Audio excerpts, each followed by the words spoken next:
Hello students, आज मैं आपको क्यूब रूट करने के एक मेथड के बारे में बताने जा रहा हूँ। तो सबसे पहले हम देखते हैं कुछ स्टार्टिंग के जो नेचुरल नंबर्स हैं उनके एक पैटर्न के बारे में देखेंगे। पहले हम सबसे पहले देखिए 1 क्यूब इज इक्वल टू होता है 1। 2 क्यूब हम करते हैं तो हमें क्या मिलता है 8। 3 क्यूब हम करेंगे तो हमें मिलता है 27। 4 का अगर हम क्यूब करेंगे तो हमें क्या मिलता है 64। 5 क्यूब करने पर हमें क्या मिलता है 125। 6 क्यूब करने पर हमें क्या मिलता है 216। 7 क्यूब करने पर हमें क्या मिलता है 343। 8 क्यूब करने पर हमें क्या मिलेगा 512। 9 क्यूब करने पर 729 और 10 क्यूब करने पर 1000। ठीक है, तो इसी का यूज़ करते हुए हम क्या कह सकते हैं, अगर हमारे पास कोई एक ऐसी संख्या है जिसका यूनिट डिजिट 1 हो तो उसका क्यूब करने पर भी हमें यूनिट डिजिट क्या मिल जाएगा वहाँ पर 1। ठीक है, तो इस चीज़ का हमें ध्यान रखना है। इसी तरह से कोई एक ऐसी संख्या है जिसका यूनिट डिजिट इकाई का अंक अगर 2 है तो उसका अगर हम क्यूब करेंगे तो हमें क्या मिल जाएगा इकाई के अंक में 8। इसी तरह से किसी संख्या के इकाई का अंक अगर 3 है तो उसका क्यूब करेंगे तो हमें इकाई का अंक क्या मिलेगा 7। और इसी तरह से किसी संख्या के इकाई का अंक अगर 4 है तो उसका क्यूब करने पर इकाई का अंक हमें क्या मिलेगा 4। अगर किसी संख्या के इकाई का अंक 5 है तो उसका क्यूब करेंगे या घन करेंगे तो हमें क्या मिलेगा इकाई का अंक 5 मिलता है। इसी तरह से किसी संख्या के इकाई का अंक 6 होने पर उसका इकाई का अंक हमें 6 मिलेगा। और किसी संख्या के इकाई का अंक 7 होने पर अगर हम उसका क्यूब करेंगे तो हमें इकाई का अंक क्या मिलेगा 3। इसी तरह से किसी संख्या के इकाई का अंक 8 होने पर हमें उसका क्यूब करने पर इकाई का अंक मिलेगा 2। और किसी संख्या के यदि इकाई का अंक 9 है तो उसका क्यूब करने पर हमें इकाई का अंक मिलेगा 9। इसी तरीके से अगर किसी संख्या के इकाई का अंक यदि 0 है तो उसका क्यूब करने पर हमें मिलता है इकाई के अंक में 0 मिलता है। ठीक है, तो यहाँ से हम क्या कह सकते हैं, देखिए 1 और 4, एक तो 1 और 4 और 5 6 और हम कह सकते हैं 9 और एक 0। तो इन 1 2 3 4 5 6, तो टोटल 6 डिजिट ऐसे हैं जिनमें इकाई का अंक सेम रहता है। ठीक है, बाकी 2 और 8 में इंटरचेंज रहता है। 2 अगर है तो 8 मिलेगा और अगर 8 है तो 2 मिलेगा। इसी तरह से 3 और 7 के केस में भी इंटरचेंज है। तो हम यहाँ से क्या कंक्लूज़न फाइंड कर सकते हैं, तो हमें यहाँ से कंक्लूज़न मिलता है कि किसी कोई भी एक ऐसी संख्या जिसके इकाई का अंक यानी कि यूनिट डिजिट अगर 0 1 5 0 1 4 5 6 9 है, ठीक है, तो अगर इसका हम क्यूब करेंगे तो हमें यूनिट डिजिट क्या मिलेगा सेम। ठीक है, तो हमें यूनिट डिजिट सेम मिलेगा। और यदि किसी संख्या के इकाई का अंक 2 है तो हमें क्यूब करने पर मिलेगा 8। और अगर 8 है तो हमें क्यूब करने पर मिलेगा इकाई का अंक 2 मिलेगा। ठीक है, यानी कि यूनिट डिजिट ये 2 और 8 इंटरचेंज हो जाते हैं। तो एक ये चीज़ ध्यान रखनी है। इसी तरीके से अगर किसी संख्या के इकाई का अंक 3 है तो उसका घन करने पर इकाई का अंक 7 मिलेगा। और यदि किसी संख्या में इकाई का अंक 7 है तो उसका घन करने पर क्यूब करने पर हमें इकाई का अंक क्या मिल जाएगा 3। तो ये चीज़ हमें 3 बातें हमें ध्यान रखनी होंगी। इसी का हम यूज़ करेंगे आगे क्यूब रूट फाइंड करने में। ठीक है, तो देखते हैं, पहले एग्जाम्पल से हम देखते हैं। देखिए सबसे पहले यहाँ पे मान लीजिए कोई संख्या दे रखी है 12167 यानी कि 12,167। तो सबसे पहले इसमें हम क्या करेंगे, हमें जो ये संख्या दी गई है इसका इकाई का अंक क्या है 7। इसका इकाई का अंक है यहाँ पर 7, ये हमें दिख रहा है। अब अगर इसके इकाई का अंक 7 है तो इसका घनमूल करने पर क्यूब रूट निकालने पर उसका इकाई का अंक क्या हो जाएगा, अभी हमने देखा था। तो इसकी वजह से इकाई का अंक क्या आ जाएगा यहाँ पर 3। ठीक है, क्योंकि अभी हमने पढ़ा था अगर किसी संख्या के इकाई का अंक 3 है तो उसका क्यूब करने पर हमें क्या मिलेगा इकाई का अंक 7। तो यहाँ पर आ जाएगा 3। ठीक है, अब ये तो हो गया 3। अब 3 के बगल में हम एक नंबर मान लेते हैं x। ठीक है। यानी कि ये जो संख्या है x3, इसका क्यूब करने पर हमें ये संख्या मिलने वाली है। तो इसके लास्ट के जो 3 डिजिट्स हैं इसको हम छोड़ देते हैं, ठीक है, क्योंकि ये 3 की वजह से हैं। और इसके अलावा अब यहाँ पर हम देखेंगे x क्या होगा, हमें यहाँ पर x फाइंड आउट करना है, ठीक है। तो लास्ट के 3 डिजिट्स छोड़ने पर बाकी क्या बचता है, 1 2 12 बचता है। तो इसमें क्या रिलेशन होता है रीजनिंग से, X cube is less than equal to 12।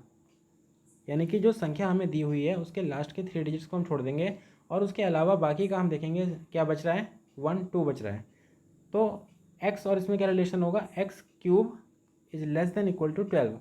और यहाँ पर x क्या होगी, x is the largest number, x is the largest number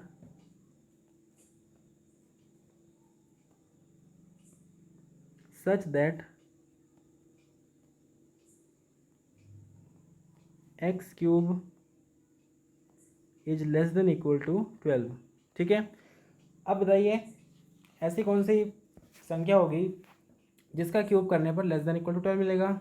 एक तो हो सकता है 1, क्योंकि 1 का क्यूब क्या होता है 1, और 2 का क्यूब कितना होता है, 2 क्यूब इज इक्वल टू 8 होता है। तो ये भी क्या है 12 से छोटा है। अगर हम अगर हम नंबर लें 3, तो 3 का क्यूब करने पर हमें क्या मिलता है 27, जो कि 12 से बड़ा है। तो हमें लेना है लेस देन इक्वल टू 12, यानी कि जो 12 से छोटा होना चाहिए। तो वो बड़ी से बड़ी संख्या जो कि जिसका क्यूब करने पर 12 से छोटा मिले, 12 से कम मिले, तो वो क्या हो जाएगा 2। तो x की वैल्यू यहाँ पे हमें क्या मिल जाएगी, x की वैल्यू मिल जाएगी हमें 2। तो इसका हम यूज़ यहाँ पे कर सकते हैं x3। तो ये संख्या क्या हो जाएगी 23। तो ये संख्या हमें मिल जाएगी जो कि इस दी हुई संख्या का क्या है क्यूब रूट, ठीक है। तो इस प्रकार से हमें 23 यहाँ पर मिल जाता है। तो यही इसका क्यूब रूट है जो इसका आंसर है। अब आते हैं नेक्स्ट एग्जाम्पल पे, देखते हैं। सपोज एक संख्या हमें दे रखी है 19683, यानी कि 19683, ठीक है। अब सबसे पहले हम देखते हैं कि इस संख्या के इकाई का अंक 3 है। तो इकाई का अंक अगर 3 है तो इसका क्यूब रूट जो होगा उसके इकाई का अंक क्या हो जाएगा यहाँ पर, तो 3 की वजह से क्या आ जाएगा 7। सबसे पहले तो हम ये चेक करेंगे, ठीक है। उसके बाद हम लास्ट के 3 डिजिट्स को छोड़ देते हैं और 7 से पहले का अंक या जो भी नंबर होगा उसको हम x मान लेते हैं। इसका मतलब x7 जो भी होगा इसका क्यूब करने पर हमें ये संख्या मिलेगी, ठीक है। अब हमें x निकालना है, x फाइंड आउट करना है। तो इसका मतलब x क्यूब यहाँ पे क्या होगा लेस देन इक्वल टू जो बाकी का नंबर बच रहा है 19, x cube is less than equal to 19। अब यहाँ पर वह बड़ी से बड़ी संख्या जिसका क्यूब क्या हो 19 से छोटा हो, तो वो क्या हो जाएगी, देखिए 2 का क्यूब क्या होता है 8, 3 का क्यूब 27। तब भी हमें यहाँ पे x की वैल्यू क्या आ जाएगी, x की वैल्यू यहाँ पर मिलेगी 2, ठीक है। तो इसका आंसर क्या आ जाएगा x7, यानी कि 27, ठीक है। तो दी हुई संख्या जो है 19683, इसका क्यूब रूट क्या हो जाएगा 27, यही इसका आंसर है, ठीक है। 27 का अगर हम क्यूब करेंगे तो हमें मिल जाएगा 19683। इसी तरीके से नेक्स्ट एग्जांपल में आते हैं। अब देखिए यहाँ पे जो हमें संख्या दी गई है 157464, ठीक है ना, यानी कि 1,57,464। अब इसके इकाई का अंक कितना है 4 है। तो 4 की वजह से जो इसका क्यूब रूट होगा, इसका जो घनमूल होगा, उसका इकाई का अंक क्या होगा, हमने बताया था ना 0 1 4 5 6 और 9।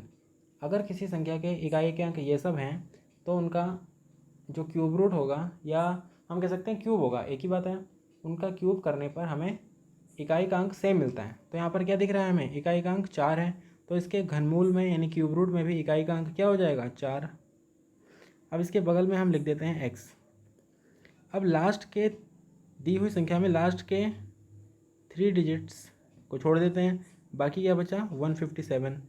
तो यानी कि x4 का क्यूब करने पर हमें मिलता है ये, हमें मिलती है ये संख्या। अब यहाँ पे रिलेशन क्या होगा, एक्स क्यूब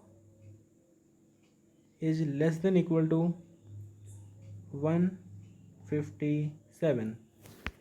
अब देखिए एक्स, अगर 5 क्यूब हम बात करते हैं, 5 का क्यूब, 5 क्यूब कितना होता है 125, एंड 6 क्यूब कितना होता है 216, 216।